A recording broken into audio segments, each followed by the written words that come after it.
Welcome to the Thinklings podcast, a conversation where good thoughts help renew the mind with the Word of God. I'm Charlie Carter, and I'm here with Tim Little and Andy Stearns. Let's jump into the conversation. Welcome to the Thinklings podcast. Shalom. How are you, gentlemen? I'm feeling very good. My mic's in a new position, and I can't see Tim now when I talk like this, so Yeah, it's okay. that's a little annoying. Sorry about You that, gotta Tim. kind of pop your head out from behind the microphone. That's fine. I'm doing just fine. It's a nice summer day.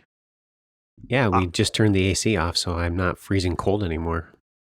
You know, earlier today, though, it wasn't as bad as it was the other day. It was like a crisp. Nice. I think the rain last night really helped. Yeah. Helped my You garden. know how That's old what I helped. feel saying stuff like that? I just realized that. I might as well put some like New Balances on and wear cargo shorts. Oh, I got the cargo shorts. You're horrendous. I'm horrendous. Are Birkenstocks better? They are nice. They're a little, you got to wear them in, but they're nice. They're low maintenance. I've always wanted to get Birkenstocks, but I've never bought Birkenstocks. Me too. They were a gift. Speaking of Birkenstocks, Yes. Yes. Whatever. It's a horrendous transition. I was just kidding. I was letting you get to the next thing. So the next thing is we're trying to get 200 reviews on Apple Podcasts. So give a 5-star review and leave a comment. Don't forget the comment. Has to have a comment. Then we have our sponsors and coffee. Today we're having our Canadian coffee. Eclipse Roasters. That's very it. good. It's very, very nice. It is. It's Charlie very, would very not know. good. It's too far in the afternoon for him. Yeah, not drinking anymore. Then we got our normies, Brick House, Porch Light, and Blue Cow, the friendliest. Heard around. That sounded weird. It didn't really go that well as I thought it would. That's what I heard. Oh, my. Okay, so there we go. That is all of our announcements. Welcome to the Thinklings podcast, listeners. We're going to transition now to Books and business. let's talk about some books. So you need to go last, right? Because you got you need to go first because you got the devotional. Is that how that works? Yes, Yeah, you should go first. It's in the wrong order on the So I think template. last time we had you. Let me pull that up Yeah. because I am not prepared. So listener, today Charlie is going to give I us the think, devotional. does it So say he- Fokkelman on there? Is that Yeah, what's there? Fokkelman. Okay, yes. So I have been reading, the book title is Reading Biblical Poetry by, his last name is Fokkelman. It's a book I'm borrowing from Tim. So just kind of talking about how to read biblical poetry. And I'm not that far yet, but I like what I'm reading so far. And yeah, I think the last chapter is the one I'm most excited for. I can't remember what he calls it, but I think it's like something like the attitude of reading poetry or something like that. So anyway, yeah, that's what I've been working on. Yeah, that attitude, just like poetry and how it's just different. It is fascinating. I'll see what you think of that when you get through it. I agree with it on the front end that you have to you have to understand you're reading something different. You have to think, but I don't know how to describe that yet. We'll talk about it in a few weeks. So in my PhD class, one of my PhD classes, I had a PhD class on Hebrew poetry. So I had to read a whole pile of Hebrew poetry books, and one of them was, you pick one, pick a Hebrew poetry book, and that was the one that I picked. So that was not an assigned book. I chose it because I wanted to learn about Hebrew meter. And so the meter chapter is kind of what I'm most familiar with in that book. But some of the other stuff. So just one more thought there. So I was driving to church the other night and I was just listening to the radio, which, sometimes is good, sometimes is bad. And a song came on. It's a popular song. I'm not going to mention it. I'm not going to pay any credence to or publicity to the person that was being sung. But I noticed something about it. I was like, wait, were those two lines the same amount of syllables? And then I was like, oh, wait, hold on. There's a rhyming scheme to this. It was like A, B, B, C, C, A. And it was like, and then you get into the chorus and it had its own rhyming scheme. And the thought popped into my mind. It's like, oh my goodness, this is poetry. It's just really bad poetry. It's Like, horrendous. It's like the lowest form of the art where it's just like getting you to like what they're saying because of what they're talking about, but it's not, there's nothing deep or meaningful about it. And it was kind of a sad moment of reflection that if you could go back 1,000 years, the popular songwriter is David. And he's writing hits like Psalm 51. And That's then awesome. today, we've just got trash. And so anyway, I might have more to say about that at later, but it was fun to, like, that's what they're doing. Like, they're writing songs and they're doing the same thing. The only difference is it doesn't mean anything. It's just frivolous, or it's evil in some cases. So I don't know what to say. I don't want to offend listeners, but I do find this interesting. I think something that goes along with some of that, because when I was a window cleaner, I heard all the secular music. And I don't know how I happened upon this, but there's a band, and I don't think I could recommend them, but they have this one spoof video, not a spoof, like a spoof video on YouTube. The band is called The Axis of Awesome, and it's called 4-Chord Songs. And they play over 100 current day pop hits with the same 4 chords. Yep. And the lack of creativity, and you can see that the music industry really is a machine to, like, move your emotions around so you'll buy stuff. Yep. And then the words are just like free association or existential meaningless or whatever. I'm with you. I'm totally with you, man. So not supporting any of that. I'm just saying it is an interesting reductio ad absurdum to show, like, hey, there's no creativity here. Okay, so my turn. Drum roll, please, people. We have one and the only. It's not Random Tim. It's not that great. Oh, okay, but fine. Anyway, so I have a mug. Two of my sons were in Arizona. This is so good, listener. I wish you could see this. This is a rattlesnake. And inside of the mug is a rattlesnake, like a ceramic rattlesnake. So it's like you pick the thing up and take a sip, and it's like, oh, I'm about to be bit by this thing. But you ever drink out of it, though? No, I've It'd never be drank really out of it. fun to drink out of it. And then if it had like a dark liquid like coffee, and they don't see it, and then they go to take a sip, and they're like, whoa, what the snot is in my cup? Okay, so I'm going to do a second one. So I've got a couple of new units for, hey, it's supposed to be random. This right? is great. No, Random Tim is the best. I'm seriously. Star man, Wars this is so Legion, the game that I play, I've got a new list that I've been experimenting with. They released a new unit for the Galactic Republic, the Commandos. So I'm running a couple of squads of Commandos and experimenting with that. So there's Random Tim. I love this. This is great. All right, listener, I've got the larger of the books in business this week. What I'd like to do is give my final analysis of the book, The Wisdom of the Bullfrog by Admiral William H. McRaven. All right, here's what we're going to do today. It's going to be a little longer, but I think this is worth spending the time on. So what I want to do is, the book is set up with 18 principles, and each one of them is a leadership principle. It has like a quippy statement, and then it has a parenthetical, more clear or explanatory statement. And then under each one of these are the 3 summary statements in the book that summarize the chapter. So what I'm going to do is I'm going to walk you through a sampling of a few of these. And the main thing I want to talk to you about is I'm going to categorize all 18 and then just kind of give you an example of each of the 3 categories. After that, I just want to give an overall summary and assessment of the book, being a leadership book. I want to ask a question: in what way is this beneficial? And then I want to make an application to another topic if it flows that way and if we have time. Okay, so we're going to walk through an overview sampling of the commands or the principles. I'm going to tell you what I think my 3 categories are if I had to categorize them. And you might categorize them differently. We'll have an example of each, maybe 2, and then we'll talk about my overall assessment and where I'd go with it. So do you want to say something? Nope, let's hear it. If you get this book and you go to the last page or 2, he says, hey, this is all in a PDF. And you can get the PDF. And so you can go right now and download PDF Wisdom of the Bullfrog, and it will give you the 18 principles. Now, I'm going to give you a couple of examples here. The first one I'm going to read it in its entirety so you get the feel, but I won't do that for all 18. That'd take too long. The first principle is death before dishonor, which is to say, and then this is the parenthetical statement, you should be a person of integrity. Now, in this chapter, he talks about death before dishonor being one of the mainstays of the United States Armed Forces. They will go back for their own. They will go through pain.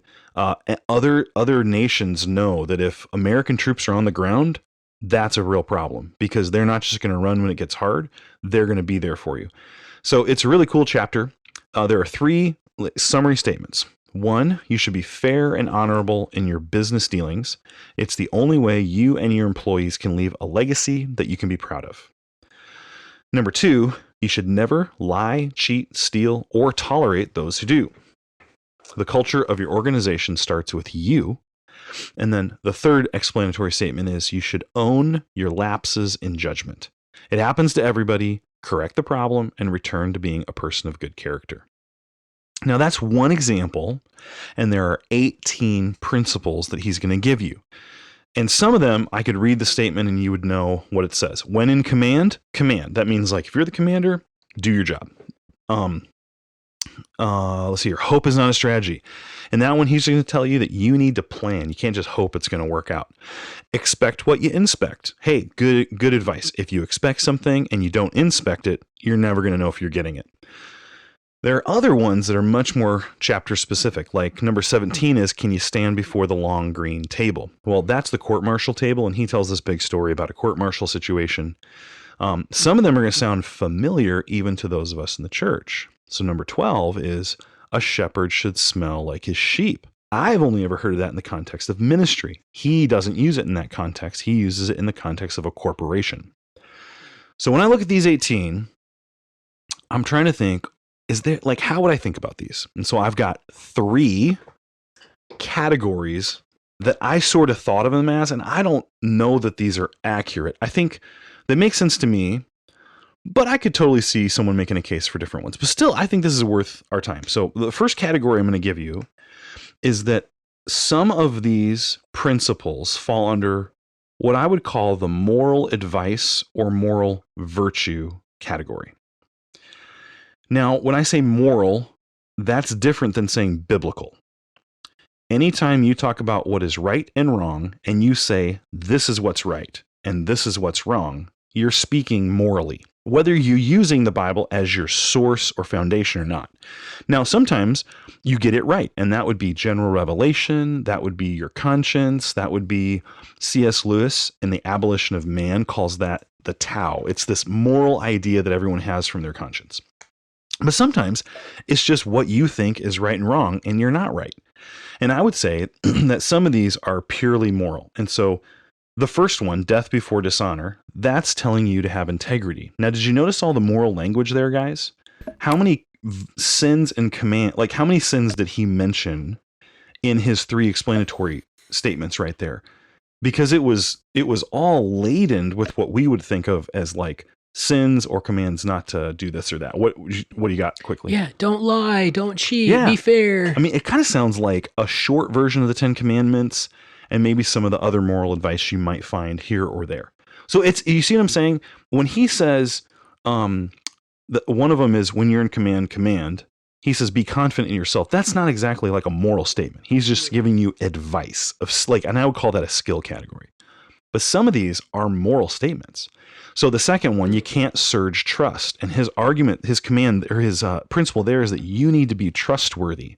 Well, he is going to make statements in that chapter where he makes it sound like if you're not trustworthy, that's a bad thing because you lack integrity, going back to the first one. So I would simply say that 4 of these are moral or virtue language. One I want to point out real quick because this one's kind of a cool story.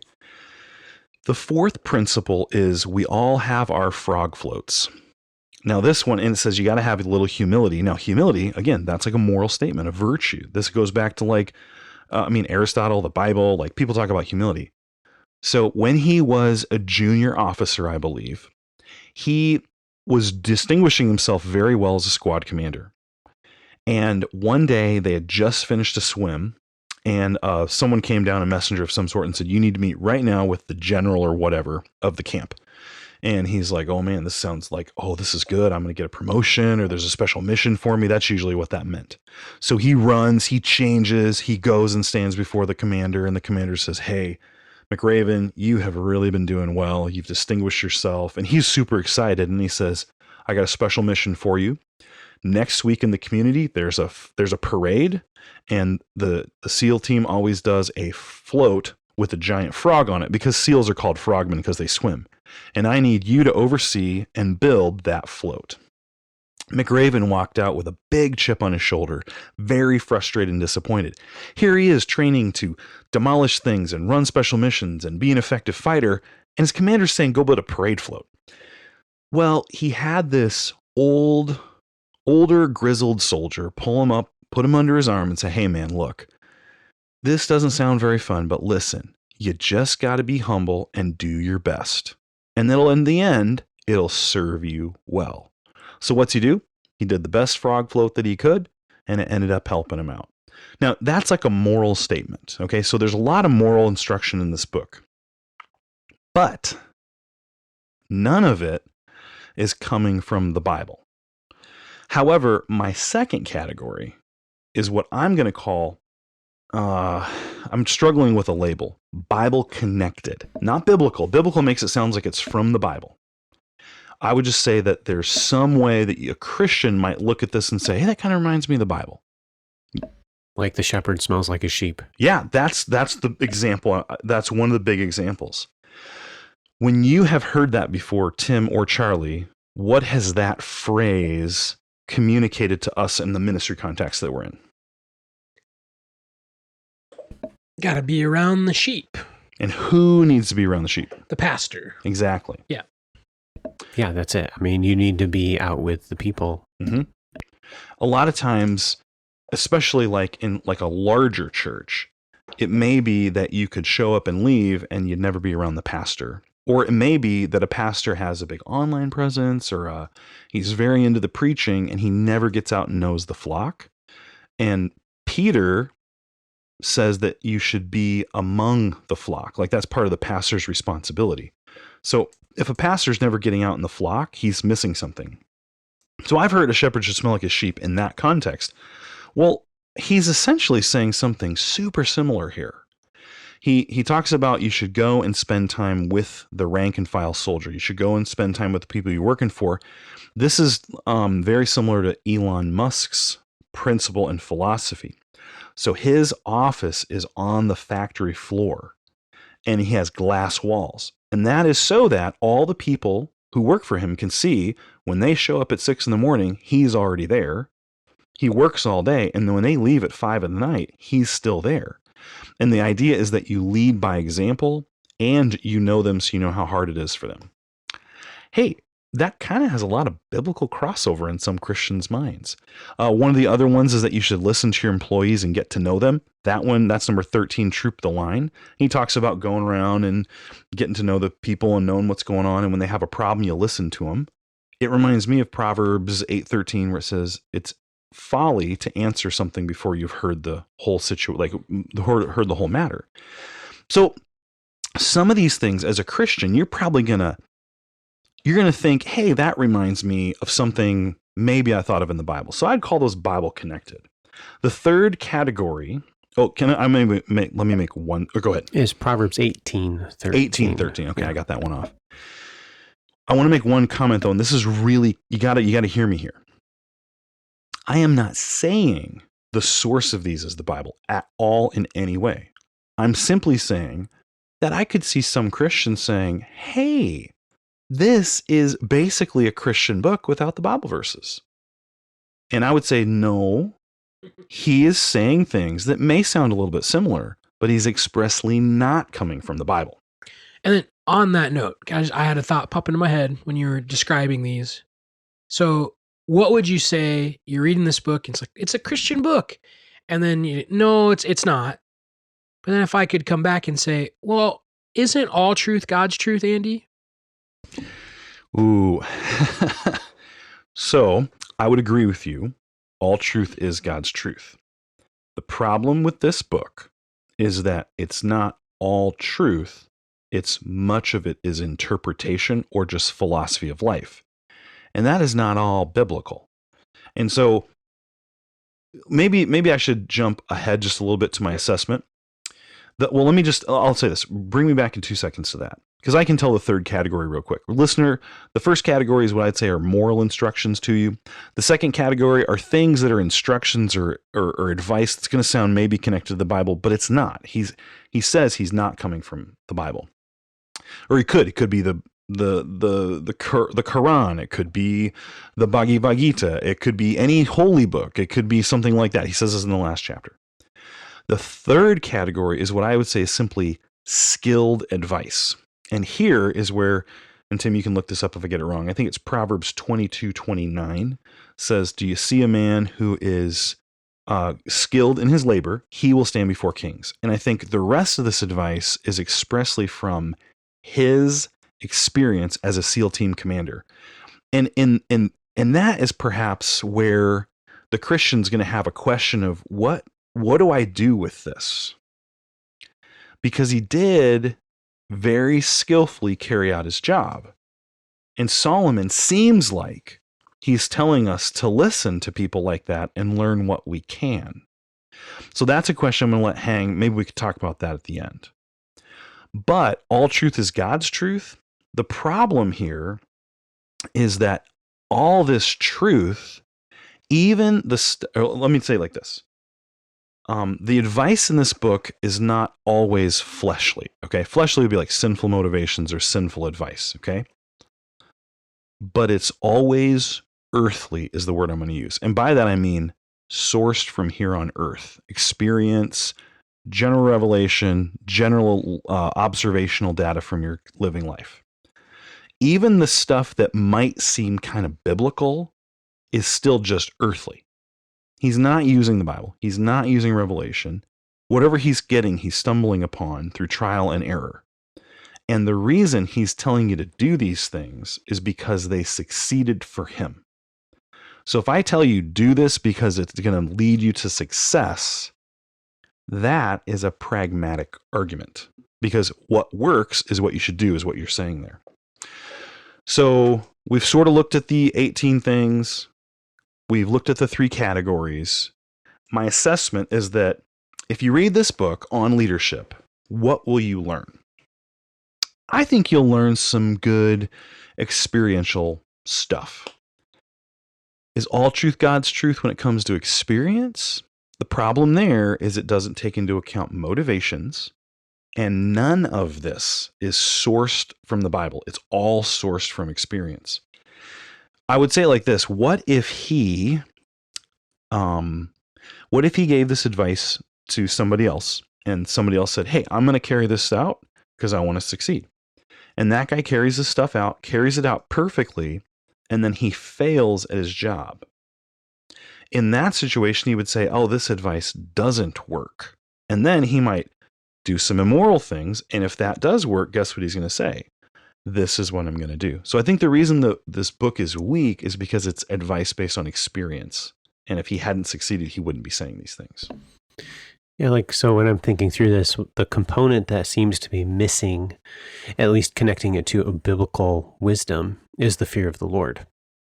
So I don't know, the death before dishonor. So don't lie, cheat, or steal. Well, why? Because you're going to get found out, and then you're going to be fired, so it's like a pragmatic reason why you shouldn't lie, cheat, or steal, opposed to the fear of the Lord. Yeah, and you can literally reverse that. It's not the fear of the Lord; it's fear of getting fired. Yeah, fear of getting fired. Or fear of failing. Right. It's a fear of failure, not the Lord. I would totally agree. I think that's a perfect summary of it. So the whole idea of the frog float and even the humility. Okay, be humble. Why? Because then you'll be... Because there's a payoff. Yeah, there's a payoff in the end. One day it'll make me look better to everybody. And a lot of times in God's wisdom, in the way that he's ordained and made the world, that works out. That is what happens. But that can't be the driving motivation. The driving motivation has to be the fear of the Lord. There was a book, I'm not going to say the title, that was like an advice book for marriages. And the guy, it was good advice. We would all read the book. But I was talking to Jeff Newman, and he said, it's a good book. He's like, but a sinful wife or a sinful husband could put those same principles at work and get the same effect, because it doesn't address the motivation behind it. And so then you've got, it's kind of like what you were talking about in your book that you're working on in the very beginning, where it's like, well, what if I do the right thing for the wrong reasons? And it is the standard success, or is the standard the fear of the Lord? Well, the example that I use in the book over and over and over is a mechanic. So should a mechanic not lie, cheat, and steal? Well, of course, because if that's his business model, then people aren't going to want to go there. And then he's going to lose money and he's going to look bad. And so a good mechanic is going to be honest. But guess what? Your car doesn't care if you're honest. You don't need that. That's exactly If right. you're going to talk about character, there has to be another footing there, because pragmatism erodes it. Well, I can lie and make more money. So it's really interesting too, because where I could see this book blossoming is in, well, the leadership world, but then I could see, so in like business classes, even at Christian colleges, books like How to Win People and Influence, or Win Enemies, how to, like those sorts of self-help books, or like John Maxwell, like a lot of that stuff is advice that I do think fits with, I don't know what you want to call it, Tim, the order of creation, or the way God designed things. Yeah, the way it's wisdom. Yeah, and it's wisdom. I do think you could call it wisdom, but it lacks what you're saying, the fear of the Lord. And so then it's our motives are fraught with this. So here's where I think I want to go next. Oftentimes, especially in my past, I would say that Christians would, to use a Lewisian term, baptize something so that they could use it. And so if a book was really, really good and it had any shred of something that might sound biblical, Christians would say that's actually, like, the reason that works is because God's designed it that way, and we know it works because we see the success. Now, here is where I think there's a ministry corollary. I'm thinking of, there's churches out there that are very engaging, and they're very large, and they're very successful. They have a lot of people who attend. They share the gospel. They're very evangelistic. And I would say those are like big networks, like Saddleback, Harvest, like those sorts of seeker-sensitive style movements where, like, our gathering is made for the unbeliever.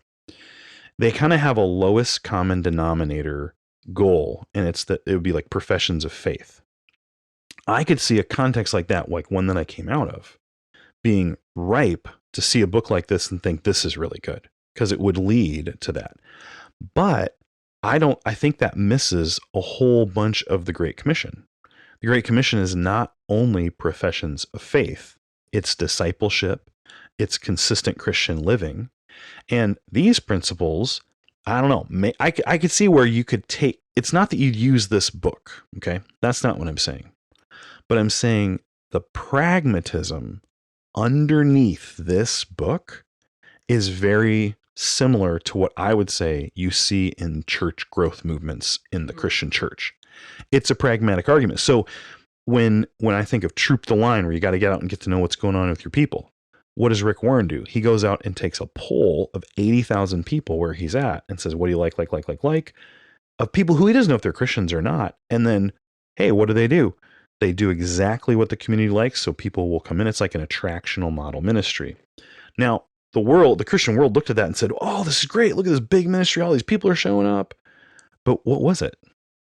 Maybe good motivations, but at the end of the day, it was pragmatism, and it missed a lot of biblical instruction. So, super long review. Sorry, these are summer episodes, but what do I give this book? I like books about SEALs and war and stuff like that, and it was an interesting read, but I'm not going to, I don't know, there's some, like, what you said, like, earthly wisdom that might help people, but yeah, the order of creation. Yeah. If you don't lie, cheat, or steal, then usually things go well for you. And a lot of his stuff here, I mean, you kind of put it up here for us so I can look through and scan through some of them. They're really helpful. So, yeah, it's not like bad stuff. Right. It's just incomplete. It's the motivational component or the reason, the motive component is wrong. So I don't know.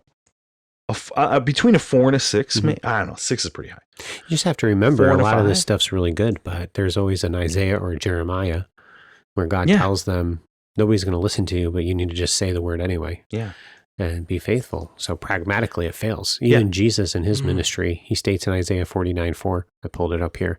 Then I said, I have labored in vain. I've spent my strength for nothing and in vain. And at the end of Jesus' earthly ministry, he dies and everybody scatters. Was that a success? I mean, he was doing what the Lord called him to do. Yeah. So it was, but you look at what's the world going to say about that? But Jesus himself says, I've labored Yeah. in vain. I spent my strength for nothing and in vanity. But then he states, yeah, surely my just reward is with the Lord and my work with my God. The fear of the Lord's got to be the foundation. So I don't know. I have a hard time. 4.5. I'm glad I read it. It was interesting. It was, Just I give it a think, 4. yeah, I think the 4. I think the exercise of analyzing it with you guys was, I think, worth more than the book. But it was still interesting if you like war books, if you're a leadership nerd or something. I'm not. You probably want to read this, but I would say it's earthly. It's not all bad, but it's earthly. So I have a couple thoughts. Bring So- them on. One, you mentioned at the end, I like books about seals and war. You should write a fiction book about war seals. That would be super thrilling to me. Just a thought. Charlie, I'm doing it. At least a short A story. short story. A short Short story. Yeah. The war seals. And I had another thought there too, and I think it's gonna just elude me. I was getting ready to write them down because I knew I'd forget one, and I forgot one. I'll just tell you, war seals are very elusive. So Yeah, they are. That's why they're good at fighting. You can't catch them. Anyway, so let's have a final meditation in God's Word. And I have been in Psalm 84 quite a bit recently. And it was assigned to me as part of a summer series at Maranatha. We've been doing it for about 4 years now, going through the Psalms just in the summer. And so I've had a couple of opportunities to do that with my church. And also want to give a shout out to Clarinda, Iowa, and First Baptist Church, and then Harvest Baptist Church, who have also heard me preach from Psalm 84, because, if you're going to preach from a Psalm, why not preach from it 3 times? And so, Amen.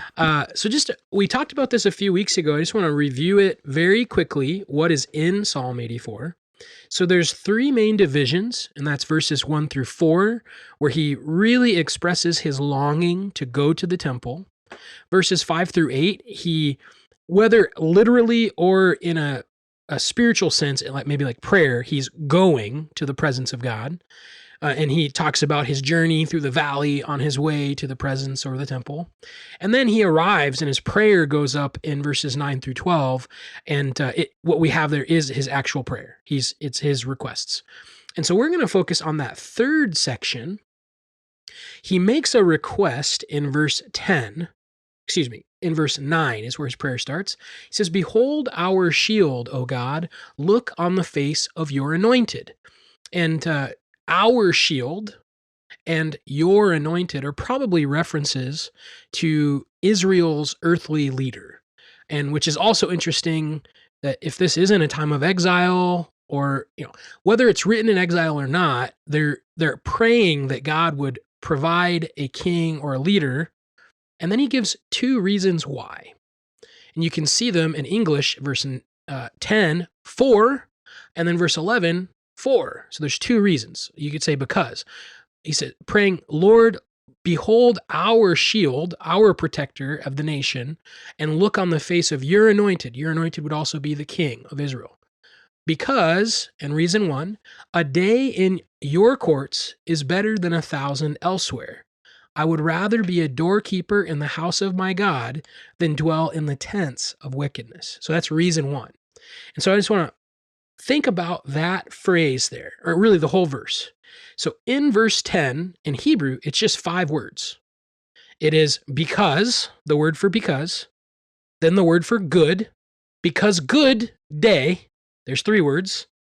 And then there's this 2 big kind of bulky words.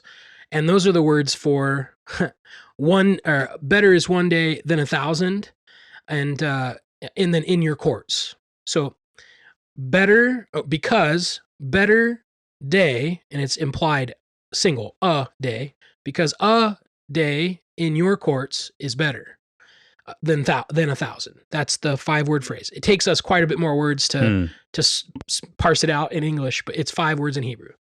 And so then you can kind of learn a little bit of what he's saying by looking at the contrast at the end of verse 10. So better is 1 day than 1,000. I would rather be a doorkeeper in the house of my God than dwell in the tents of wickedness. So you have a couple things being contrasted. One is a very small thing. In verse 10a, the small thing is the 1.